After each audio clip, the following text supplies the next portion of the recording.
আমরা শান্তির দেশ চাই, শৃঙ্খলার দেশ চাই। আমরা এখানে হানাহানি বিদ্বেষ চাই না।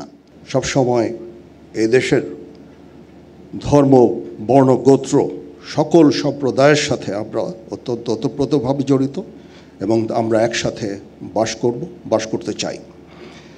বাংলাদেশ একটা সম্প্রীতির একটা দেশ।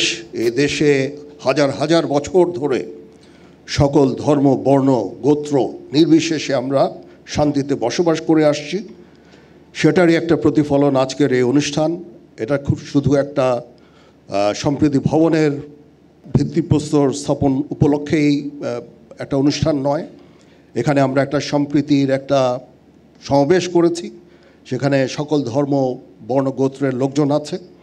আমরা এভাবেই আমরা আমাদের দেশটাকে দেখতে চাই। এই গৌতম বুদ্ধের যেই নীতি, অহিংসবাদ, সম্প্রীতি, মানুষের প্রতি ভালোবাসা, হিংসা বিদ্বেষবিহীন দেশ, এটাই আমরা গড়ে তুলতে চাই এবং আমরা চাই সবাই একসাথে এখানে সুন্দরভাবে বসবাস করব। সেই উদ্দেশ্যেই আমরা সবসময় কাজ করে যাচ্ছি। এর আগে কঠিন চিবরদান একটা অনুষ্ঠান হয়েছিল, আমাদেরকে আমন্ত্রণ করা হয়েছিল, আমরা এসেছিলাম। তখনও জিওসি 9 পদাতিক ডিভিশন তার লোকজন দিয়ে আমরা সবসময় শান্তি শৃঙ্খলা বজায় রেখেছি। এখন এই সম্প্রীতি ভবনের জন্য আনুমানিক 7.5 কোটি টাকার মতো ব্যয় হবে, সেটা আমরা ইনশাল্লাহ করে দিচ্ছি। এবং এখানে 24 পদাতিক ডিভিশন, 24 কনস্ট্রাকশন ব্রিগেড কমান্ডার এইখানে ভূমিকা রেখেছেন। তারা ডিজাইন এবং আর্কিটেকচারাল ডিজাইন এবং যে স্ট্রাকচারাল ডিজাইন অনুযায়ী এই কনস্ট্রাকশনটা করে দিবে। আমি তাদেরকে বলেছি যে 1 থেকে 1.5 বছরের মধ্যে এই কনস্ট্রাকশনটা যেন শেষ হয়ে যায়। ইনশাল্লাহ আমরা সবাই আপনাদের সাথে আছি। এদেশ সবার, হিন্দু, বৌদ্ধ, খ্রিস্টান, মুসলমান সবার দেশ।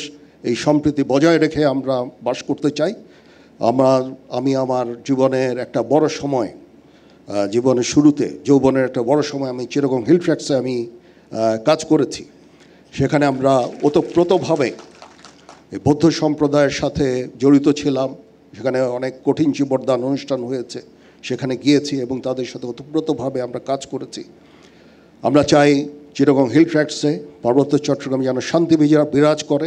তার জন্য যা কিছু করতে হয় আমরা করতে রাজি আছি।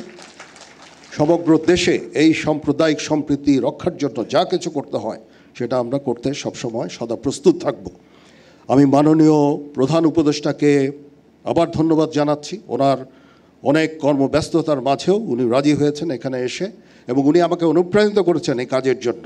এই জন্য ওনার প্রতি আমি কৃতজ্ঞতা জ্ঞাপন করছি এবং আমরা ইনশাআল্লাহ সবাই মিলে এই দেশ জাতিকে একটা শান্তির জায়গায় নিয়ে যেতে চাই।